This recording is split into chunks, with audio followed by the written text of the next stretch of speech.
Dati, Ultimo GP na chichirya na pangarap na mabili sa tindahan. Huwag kayong mawala ng pag-asa. Habang may buhay, bye!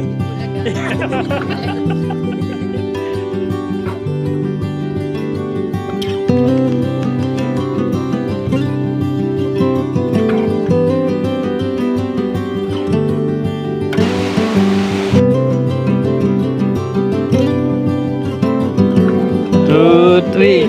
Cheers! 3:30, nandito na kami sa Transient House. Dito sa Sagada. Dito kami matutulog ngayon.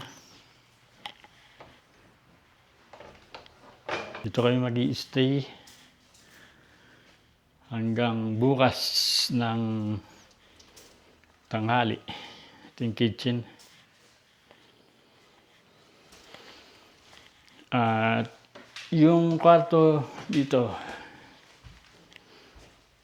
Ngayon daw kami lang yung guest dito kasi weekdays. Pakita ko yung room. Ay, nakalak. Nakalak yung ibang room. Dito yung CR. May panlalaki at may pambabae.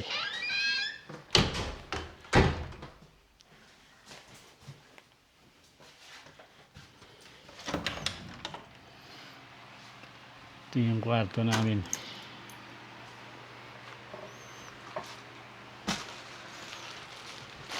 Electric pa naman sa kwarto at saka sa sala.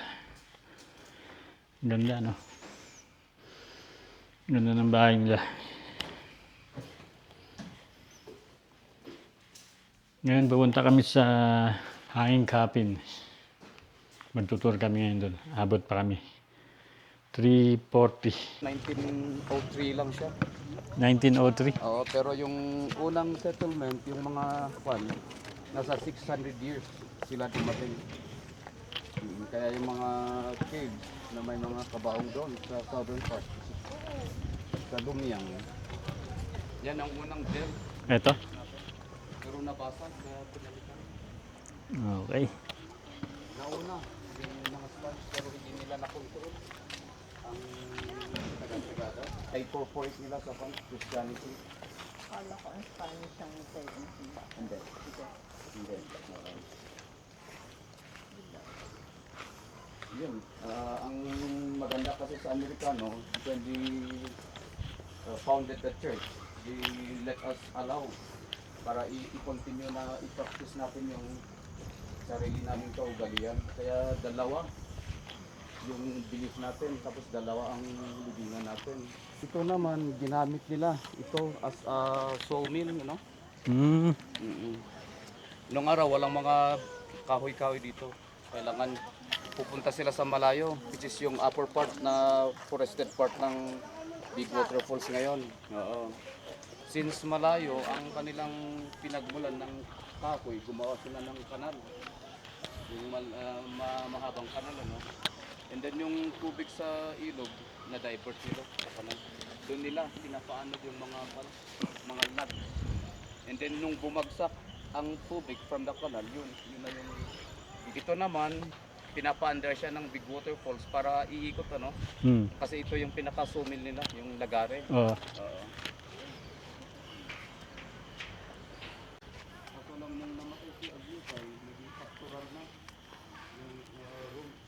Binago ng yung pumalik sa kanya. Tapos pwede na sila.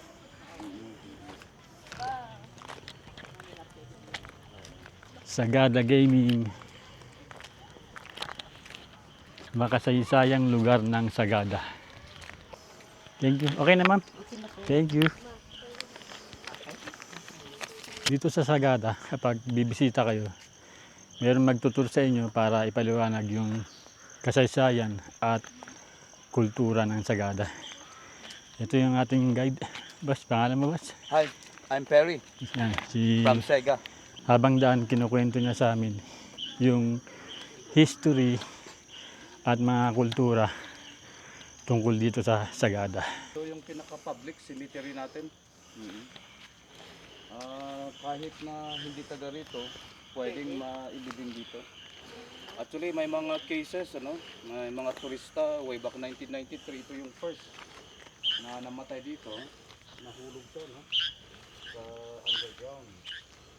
Hindi niya kasi gusto kumuha ng guide. Pero nung nahulog, namatay. Walang kamag-anak na panag-apoy, yung bonfire.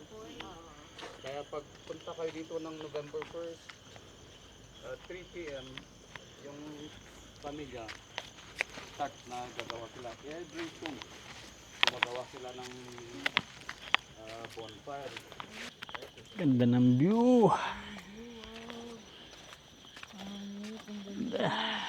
Sulit. Sulit ka, Sagada. Ito yung bababa. Pwede yung bumaba dyan? Pwede daw bumaba dito. Wala tayong sabay. Pag weekend, dami. Baba tayo dito sa... Anong tawag dito, boss?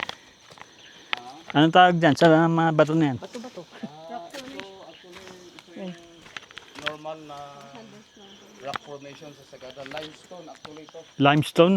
Yes, limestone means this used to be submerged. Mm. Ah, Kasi bago siya naging sedimentary rock, coral siya. mm. Sa coral. So, yes, Ano pala to dati? Dagat? yes. Okay. And according to science, dahil sa continuous na movement ng galaw ng mundo, no? Oo. Yung mga quad, yung lindol, yung volcanic eruption, siya yung cause ng paggalaw ng mga tectonic plates sa loob ng mundo. Mm. So yung tectonic plates, siya yung nagpaangat. Oo.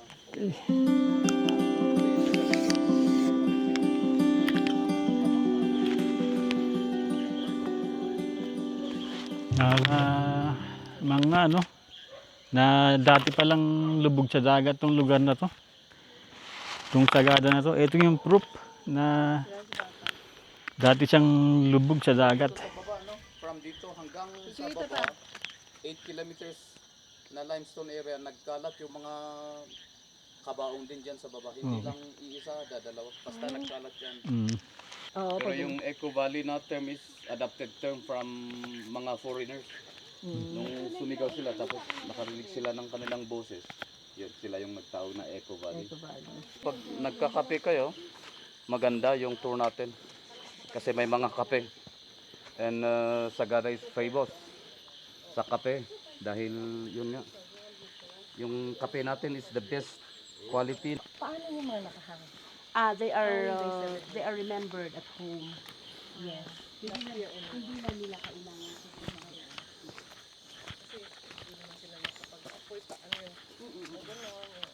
But we still cook at home.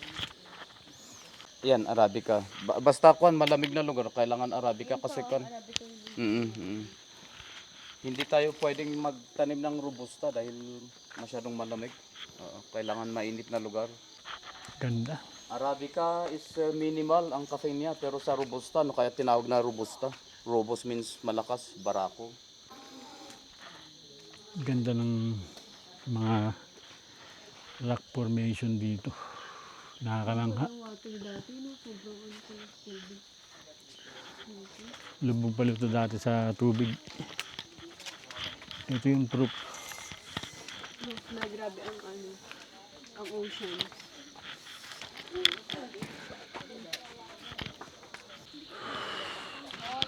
Hindi, ito lang yung mga bago.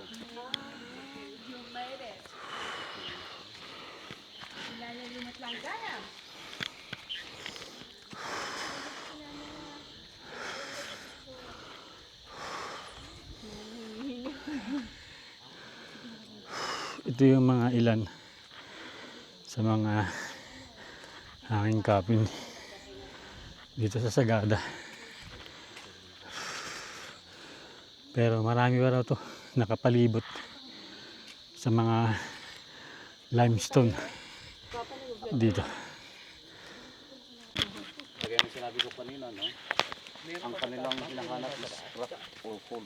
So itong place na to, hindi nila ito nagamit nung araw dahil walang mga cracks o butas. Nagkataon na some village from the village may nagtrabaho sa mines, gold mines ng Amerikano. So doon nila natutunan yung pag-drill. That was 1960s.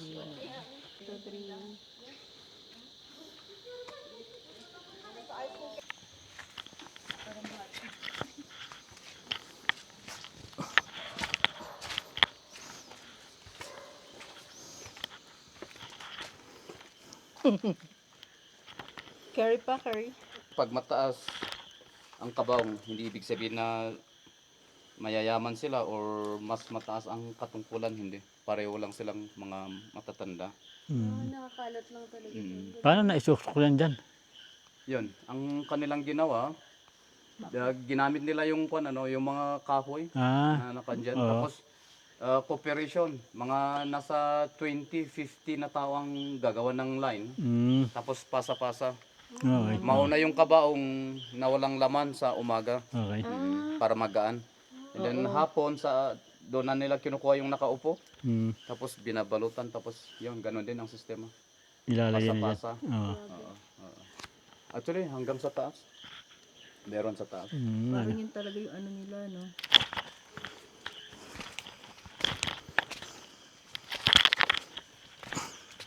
Dahan-dahan lang ha. One, kwa. One. 4:30 na. Dito na kami ngayon sa pinakababa ng mga nakasabit na hanging kapin sa taas.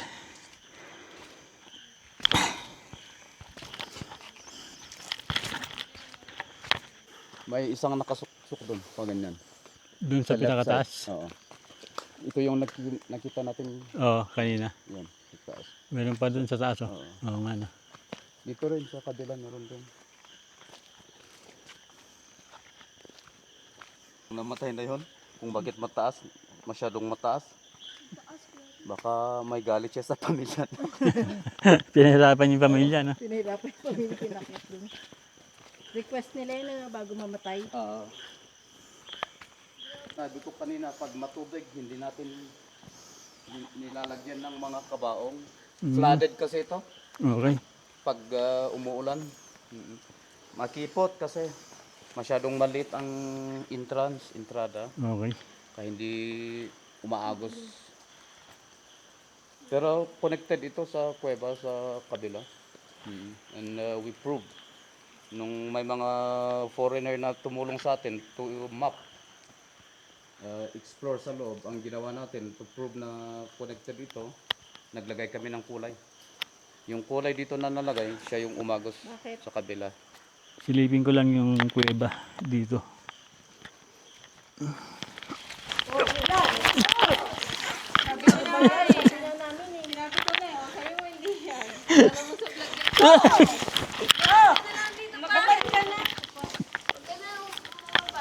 Hindi.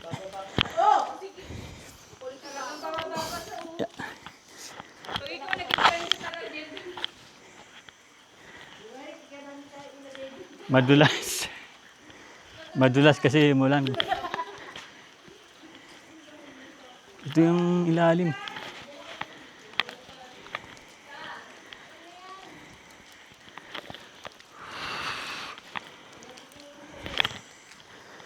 Ito yung pinakaibaba nung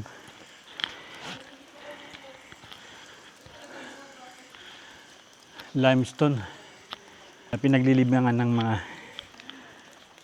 taga-Sagada. Madulas na umulan kasi.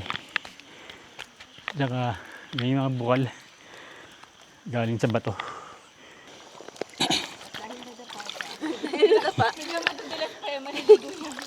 Nadulas ako eh. Pero okay lang.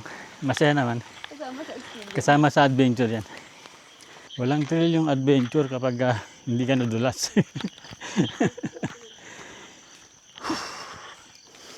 Bali galing kami sa pinakataas. Tapos umikot kami pababa.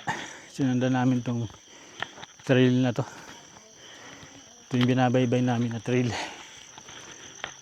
Ito na daw yung pinaka-exit.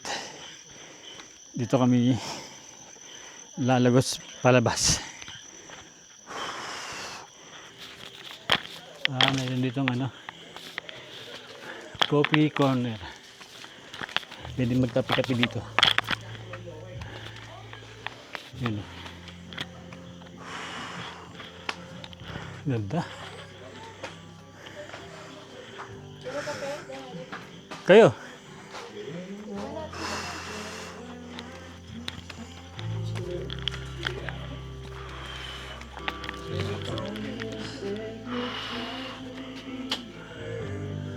Ganda.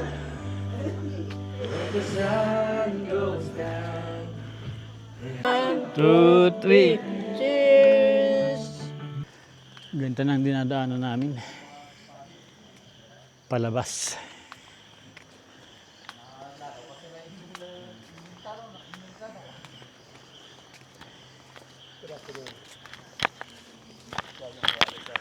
Enjoy your adventure. Gandang araw.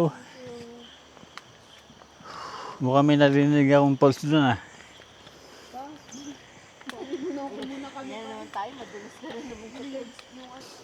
Ganda ng pagkakagawa ng hagdan dito. Baitang-baitang na hagdan na parang puzzle na ginawang hagdanan na bato.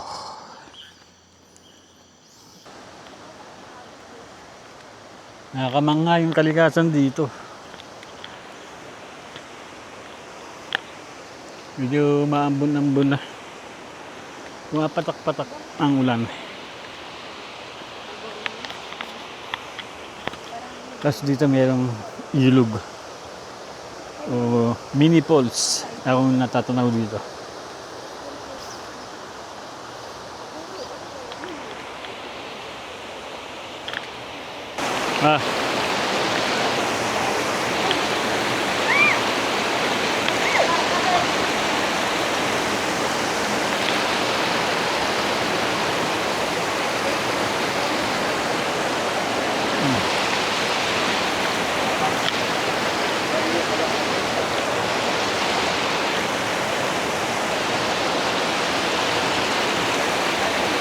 River crossing. Mababaw lang, pero mabato kasi. Ingat-ingat lang kasi madulas yung bato. Kasaka din to. Ayun yung cave.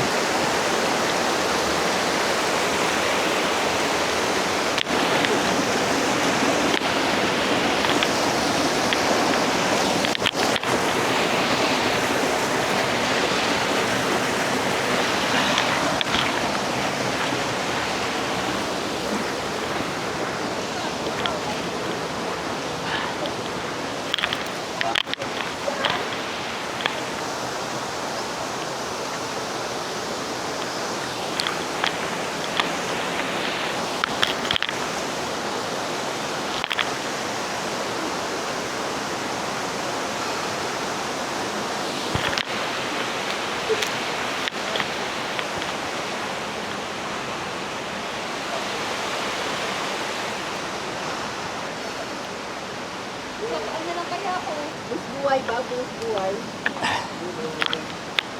Ulo lang ha. Tapos sa taas. Bus buhay ba? Sagada na may konting adventure. Ulo sir.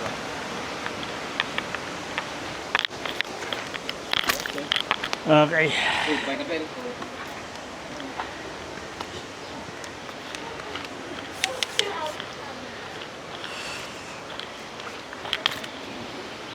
Sabi ng guide namin, pag may mga bagyo, malalakas na pag-ulan, naabot hanggang dito.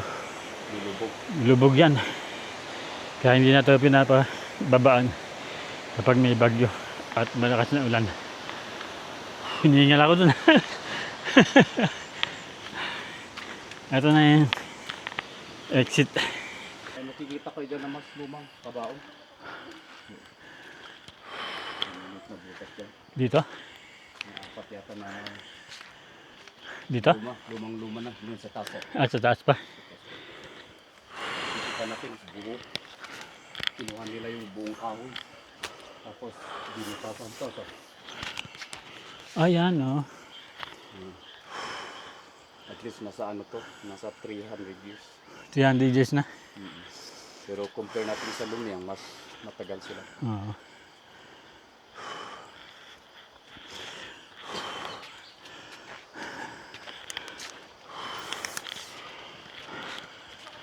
Ang original na pangalan pala ng Sagada ay Ganduyan. Base sa kwento ng ating local guide. Naging Sagada na lang dahil sa salin-salin ng salita, no? Salin-salin ng salita. Hindi nagkaintindi Hindi nagkaintindihan. yung Spanish at saka yung taga rito. Oo. Na gustong tanongin ang pangalan ng itong lugar na to, which is Ganduyan nga. Nagkataon na naman, yung taga rito is may dala-dala siyang pangbungkal sa bukid, tools para sa bukid. Na ang pangalan is Sagad. Kaya naging Sagada. Ang pagkaalam ng taga rito, baka tinatanong Oo. yung kanyang dala-dala. Yun pala, yung lugar pala, Tinatanong ko anong lugar. ito sa Ganduyan. From Ganduyan, naging Sagada. Sagada ito yung the official name Okay. ng town. Trivia. Pagdating dito, gradual na lang yung hakbang akyat. Hindi na masyadong nakakahingal. Maliliit na baitang. 5:45. Dito na kami sa taas. Iniukot namin pag ganun, pataas, pababa, at medyo gradual na paakyat. Ito na yung exit. Ito na yung kinatapusan end ng trail.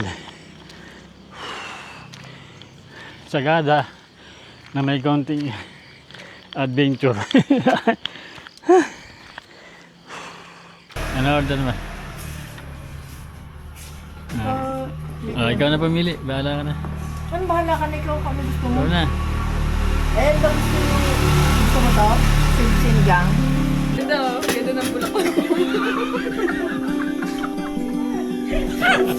Anong ano yan? Pinatok yun. Ma'am, ate, pwede pa exit? Oh, siya. Yan.